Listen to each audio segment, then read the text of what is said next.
on the backstretch. Richard Brooks rides one down hard. They're on deck all the time. There's no defensive unit, no offensive unit, no taxi squad to put in out here. Bonnet is first. A.J. Foyt, 1972 Daytona 500 champion, has come to second. Remember a year ago, Foyt flipping 6, 7 times down here in turn number 1, side over side. He's back just as tough.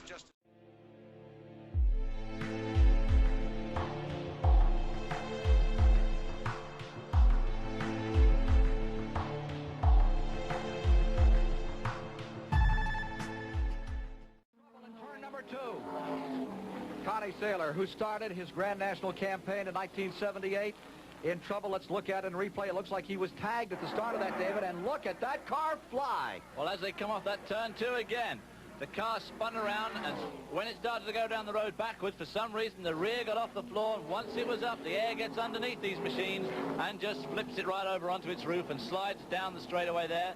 Luckily, no fuel leakage, otherwise those sparks from the roof would have obviously caught fire. 192 miles an hour in qualifying. Oh, we have trouble in turn number 2. Johnny Anderson, flipping the third-place car, has crashed on turn number 2. Anderson's car totally destroyed. You could see his arm out of the car as the car was rolling side over side. Just turning into a strong headwind and lapping that slower car, which is upsetting the air. Anderson just gradually loses control. The back of the car comes round, hits the grass and lifts the inside, and once it's up, the air gets under it and just lifts the car in a reverse roll. Then it starts to roll a front roll, end over end, crashing down onto the roof.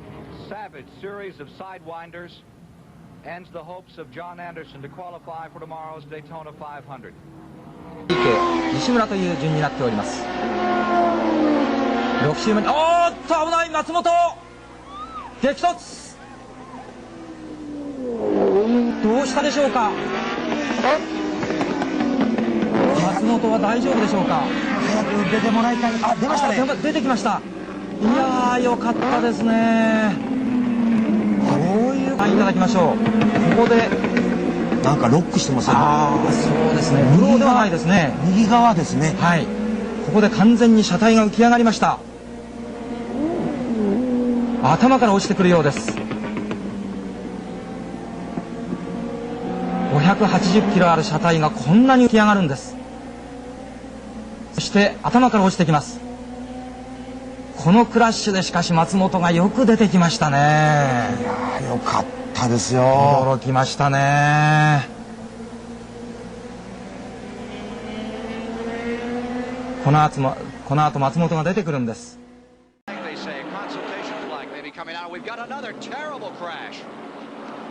A serious crash again, and turn number 2 has claimed another victim, and there are still cars spinning and crashing. And just lifted it up.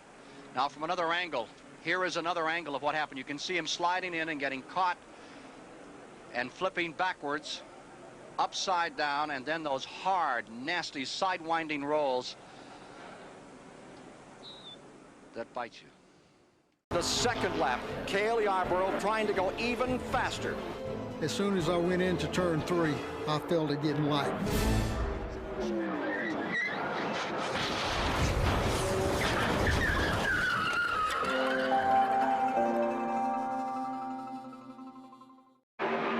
All right, it is a magnificent chess game that is being played here. Oh, trouble! Ricky Rudd slamming toward the wall, crashing, rolling over, side over side.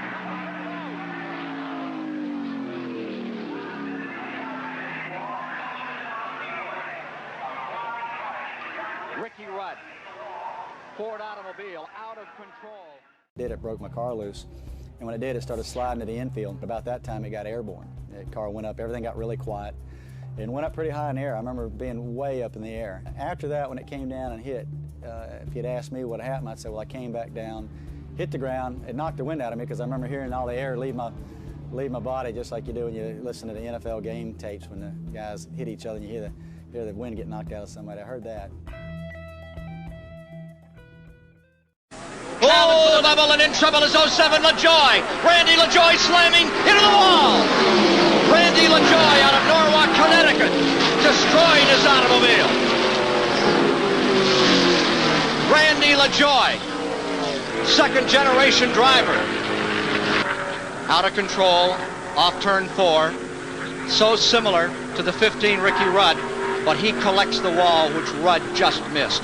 Sails bottom side at 190 miles an hour into the retainer, and the car is destroyed.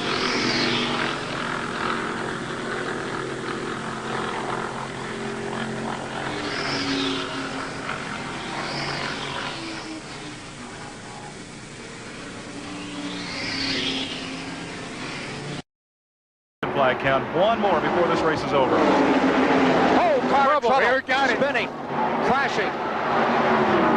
That is the Trevor Boyce car. In big trouble out of turn number 4. Here all afternoon.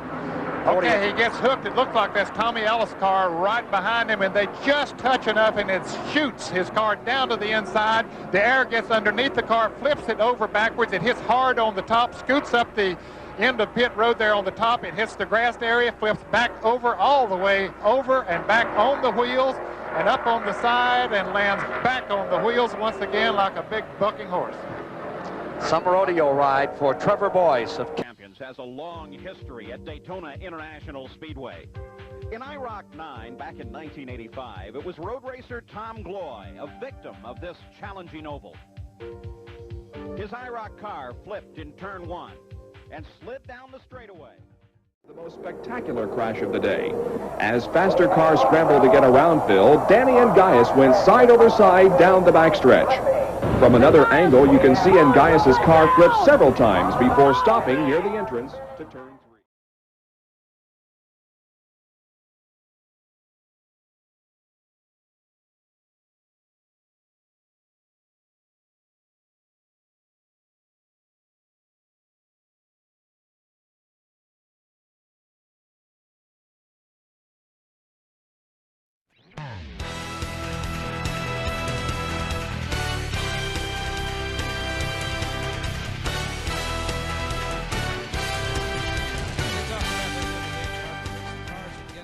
Very safe. They built them, worked on them so long, but that's a scary thing. You know, I hate to kind of go back through history, I guess, but I think I was the first. I think I was only the second driver probably in history, but I was the first one in stock cars to ever go over backwards or ever get airborne like that.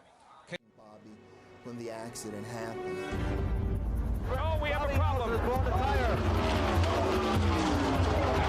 Bobby Allison with a horrible crash here on the front stretch. It has torn out a complete section of protective railing separating debris and is collecting other cars. There was a lot of debris in the front stretch. I saw that car. Once again, Larry. Well, there you can see that the tire going away. It appeared as though there was a possibility that there was debris on the track, because it was rather early in the race for something like that to happen, for a tire on its own to go away. And Allison, we've seen this scene 3 or 4 times now, if you've been with us for the last couple of hours. Here comes the rest of the traffic, and they've got her hunkered down to about 70 or 80 miles an hour, as you heard Phil Parsons tell us.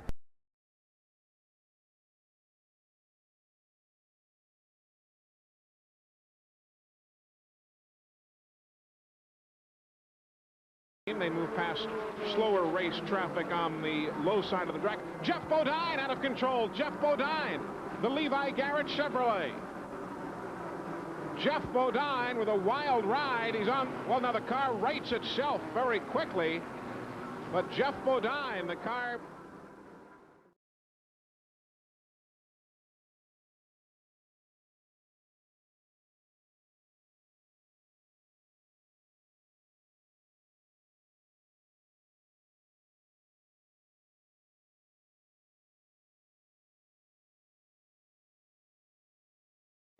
Before this event, he was end for end all the way to the tri-oval in a practice run. Here he is right back.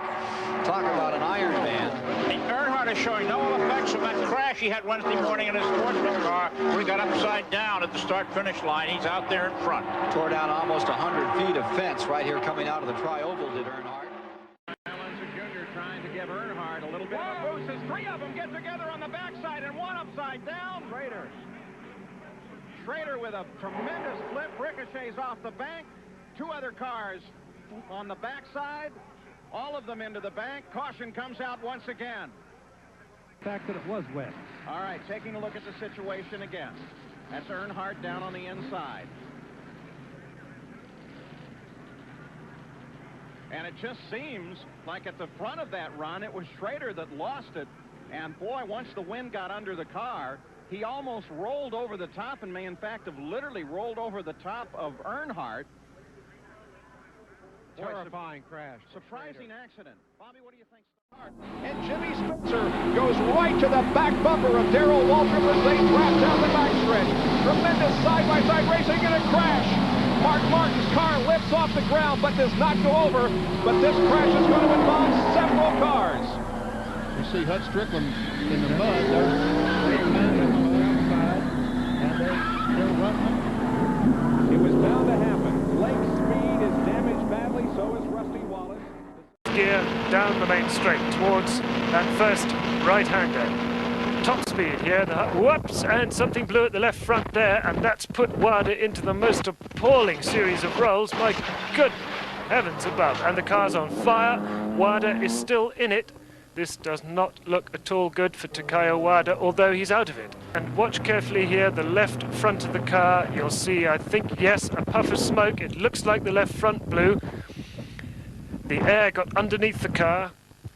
It started to work like an aeroplane rather than a racing car. It went into a quite hideous series of rolls. And as we see here, as it rolls dreadfully through the gravel trap, it catches fire with WADA still in the car. But some start, but that car is out, and it looked like terminal engine problems there. Whoops, and somebody else has a tire blow on the main straight. This time it's Hasemi, the Japanese, in the works this end. Whoops, my goodness me, I don't believe this. It's a repeat of WADA's accident, although this time, thankfully, it doesn't catch fire. Let's look at it again as Hasemi brings the Nissan down the main straight, and yes, it looks very much like a left front tire blowing, or if it wasn't that, it was suspension. But anyway, something major went at the left front. He gets the car on the grass, sideways back onto the track. Sakia following must have given him a nasty fright too. The air gets underneath the car, and yet again it starts to behave like an aircraft. This is terrifying. When you get air underneath these flat-bottomed racing cars, they just take off like an aircraft. Down onto its roof, and Hasemi skims right to the end of the road there, through the gravel trap, and in fact I think he goes clean over the top of the wreckage of WADA's car. Yes, he does. My goodness me, that really is. And how he survived that, well, he's a very lucky man. You can see he got a nasty bang on the head there as he was thrown backwards in the cockpit. Had been in 11th position when this incident took place.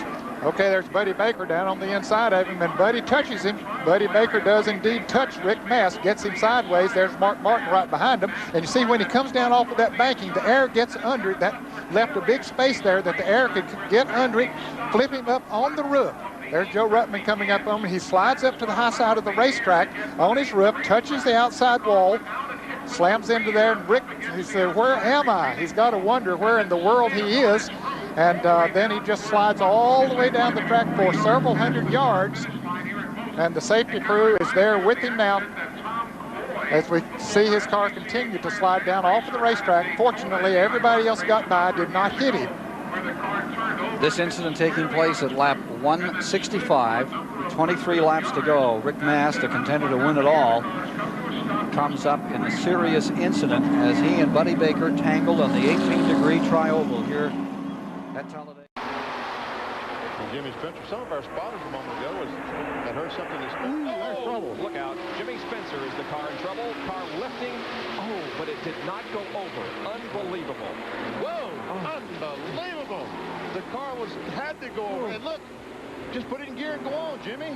What a ride that had to be.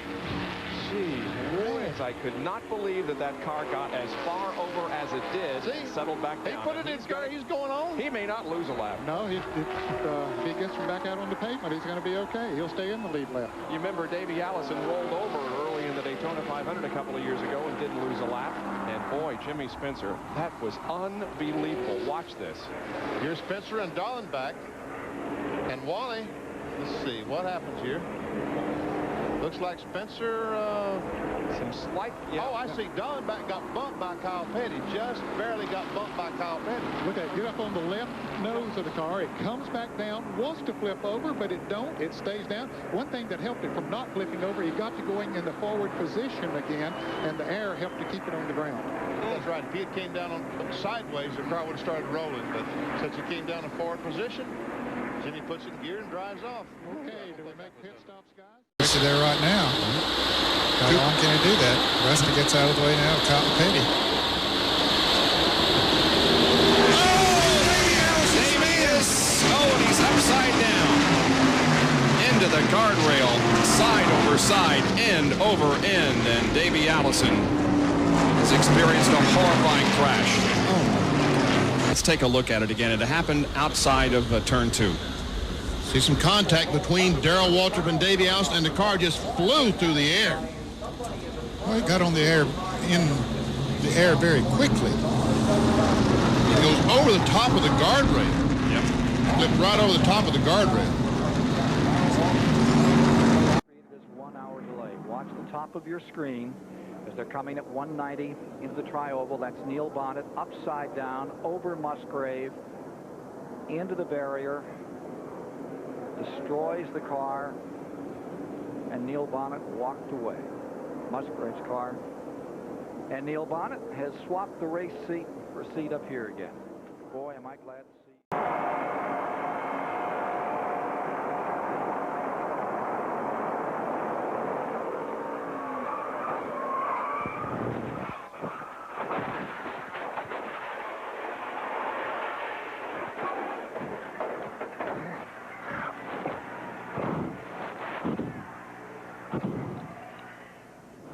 Sounds just like I remember a while ago.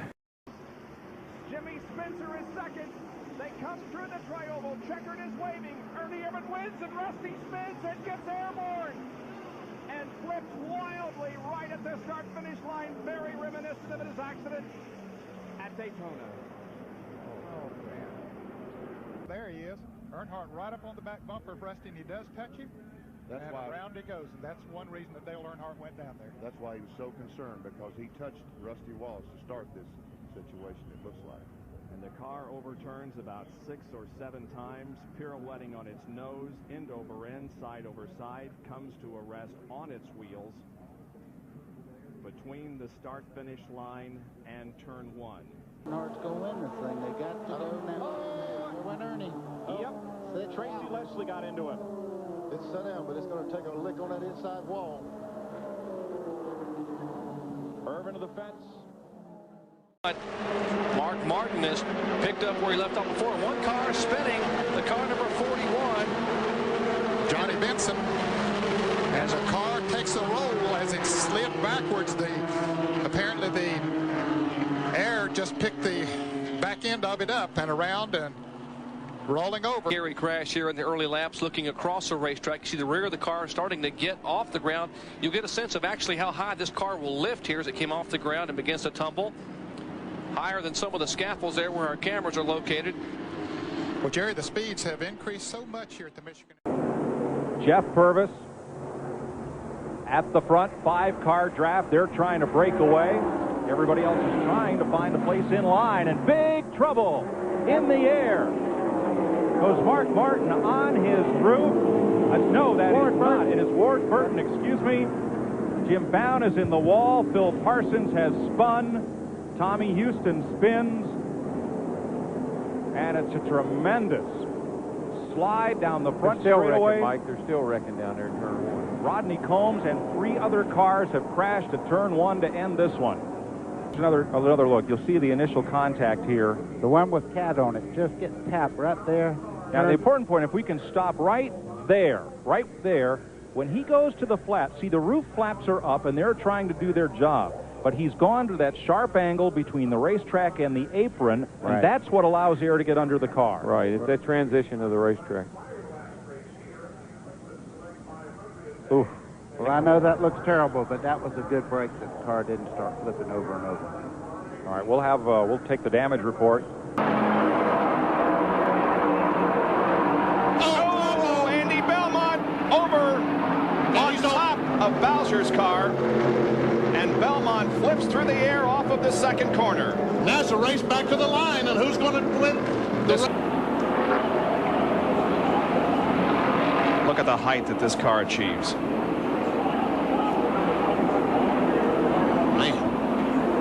As you can see, they build a wall and a fence. Pizza oven, and there's been... And there's a spin. There's trouble. Cars upside down.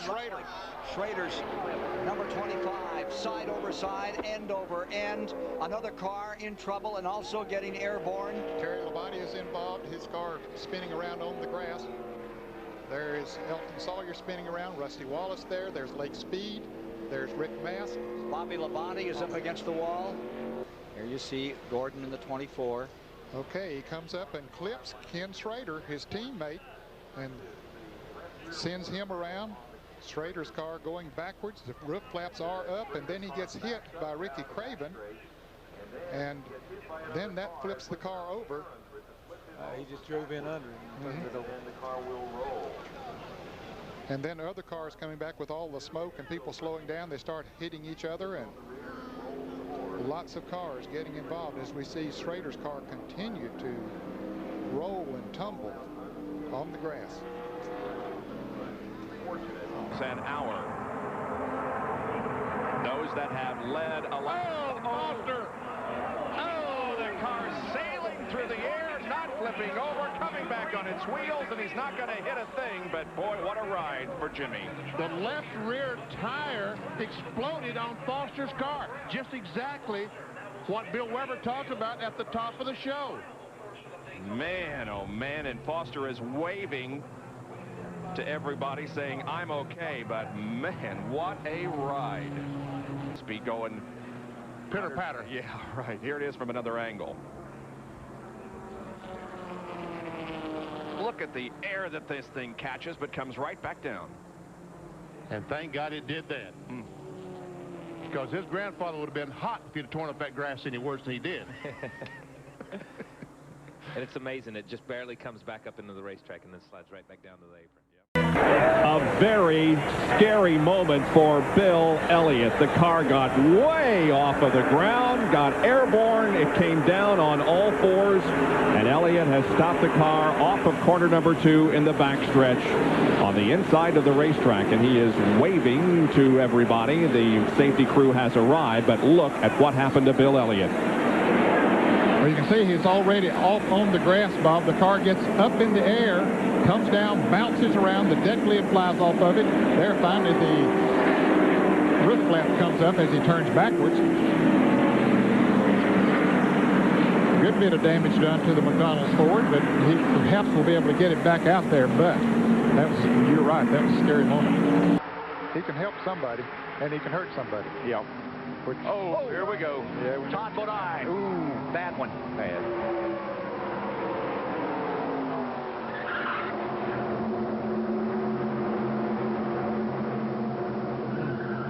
Lap 109. Let's see who's going to win the race back. This could be another angle may tell us the story there. Okay, there here you he see comes. Lajoie. Yes, right there, just a little bit. Yeah. Didn't take much. Yeah. Because he was making that left-hand turn anyway, and just a little bit of a nudge. And look, up in the air it goes, back down. It was similar to Bill Elliott's accident here when it went up in there and came back down and broke the femur. Yeah, Bill hit on driver's side, hit the earth. Yeah. And the other good thing there, that ground is wet back there. Yes. It's been raining, and that took a little cushion. Closely, so if it is a problem, oh, there's trouble. Car out of control all the way up and over is the number 29. Robert Presley. Around goes Presley, and he picks it up. I don't think I've ever seen a car go up in the air, completely turn over and land back on the wheels and never touch any part of the sheet metal of that car. Wow. Robert Presley in an Oh My Heart ride. Took Scooby-Doo for a ride, didn't he? Trickle was on the low side coming from turn 2, and around goes Earnhardt up in the air and over. Both cars land on their wheels, but Trickle and Earnhardt Jr. go for a wild ride down the back straightaway of Daytona. You see him coming up right there. He touches Trickle in the right rear corner into the 3 of Dale Earnhardt Jr. Up in the air. Look at this. The roof flaps didn't even have time to come up. They did once he turned backwards, but let's slow it down here.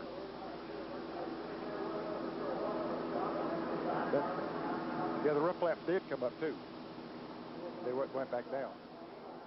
But Ned, it's possible with that. Twin ring Motegi. Oh, and a big crash. Someone has hit the wall. Bobby Rahal.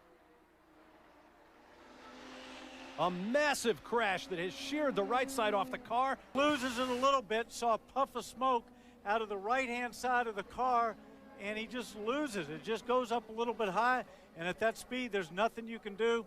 You're running so close to the walls anyway. Got in there. Here. Well, this is looking very routine. They come around a lap car. That's the 77 car. Now, look at, he's tucked underneath the 77 car.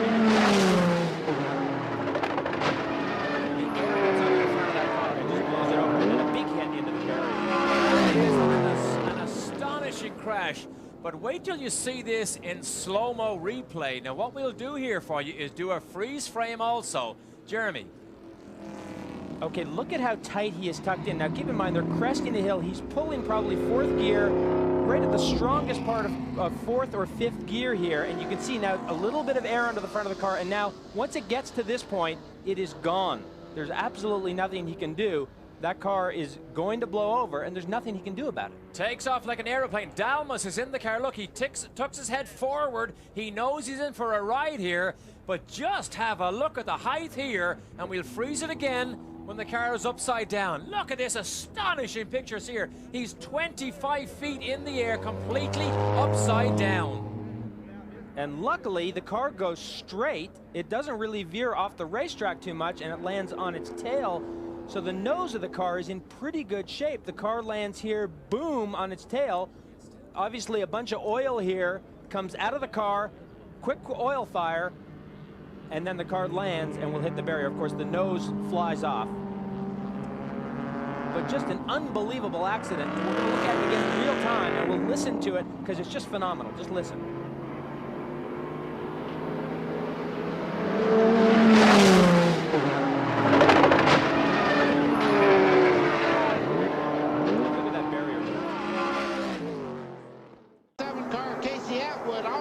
Control. And a big... Oh, trouble. Oh, and one car upside down. Keiji Atwood. And sliding through the grass, Kenson flies around. White and yellow flag. Atwood's car is destroyed. And did the leader get the caution flag? If he did, they will slow to the checkered flag. If not, they have to come around. Mike McLaughlin's car. Left, right, torn up. Watch that number 27 car on the left side of your screen. Andy Hillenberg gets in the back of him, and he gets into the outside wall. You can see the 18 car there. The hood's all torn up on it where he got in the back of Casey Atwood. Goes right up and almost over Mike McLaughlin. Comes back down on the back end and then back to the front end. There goes the radiator and the springs. Now the good part is that probably looks really bad to the racing fan, but it's sliding on the roof. That's where all the roll cage is. It does not start turning over until it scrubs off a tremendous amount of speed. Now watch him when he hits the grass here. It'll turn over several times there, but the speed is down where it's not like 190 miles an hour crash.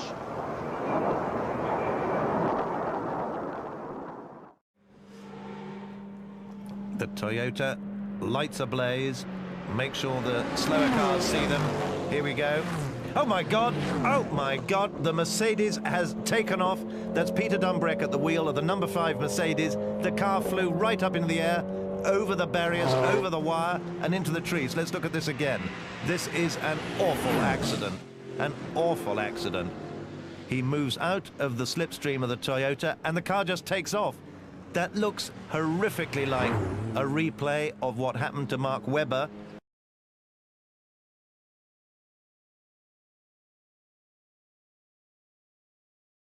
Who I hasten to add, but that's a big impact. Look at the earth thrown up. That is... All that skirmishing left a clear path for Jarrett on the outside. Oh, trouble! Rudd in the wall, hard. Schrader in the wall, hard. Jarrett the winner. Gordon second. And Rudd on his roof for the second time in the Busch shootout, reminiscent of 1984 when his car tumbled in the air. Ricky Rudd, Bobby Labonte wrecked on the final lap. Ken Schrader wrecked. That's Rudd on the bottom in the black car. Bobby Labonte in the green car on the outside gets touched right there. You see him get crossed up and across into Rudd, turns him sideways. See Sterling Marlin, he makes evasive action there. He was also involved in that.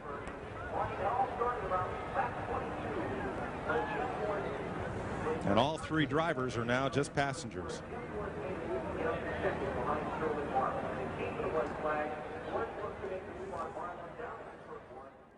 Let's see what happened here.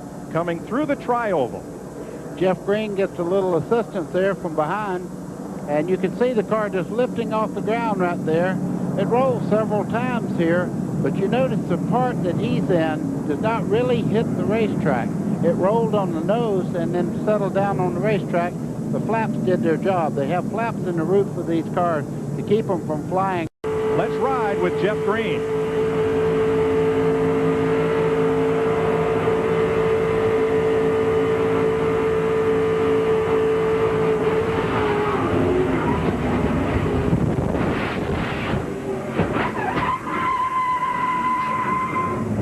Looked like he saw that opening down there on the inside.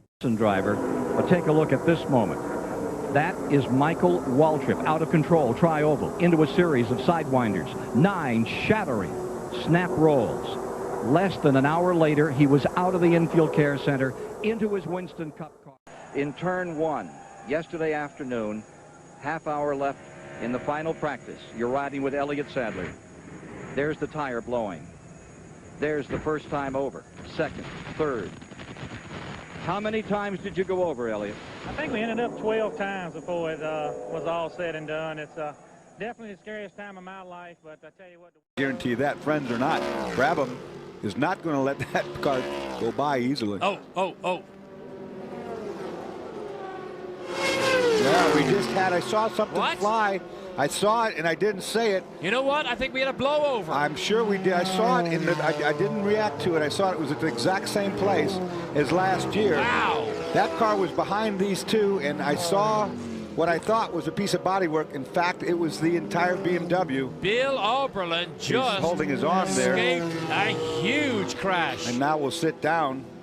Bill Elliott, we believe, has done a backward flip, very much like what happened to Porsche 2 years ago. Here, watch top of the screen now. He's drafting at the wrong place, right behind the guy. Goes around, there's the same identical flip. Now that's the Porsche bridge. Oh, no. Oh, and it lands on its side. Much worse crash than last year. Much worse. He impacts the wall. Wow. Driver's side. This car's still running over 100 miles per hour. That was a vicious impact. This is just incredible. 2 years ago, we had the same thing happen to factory Porsche with Yannick Dalmas on.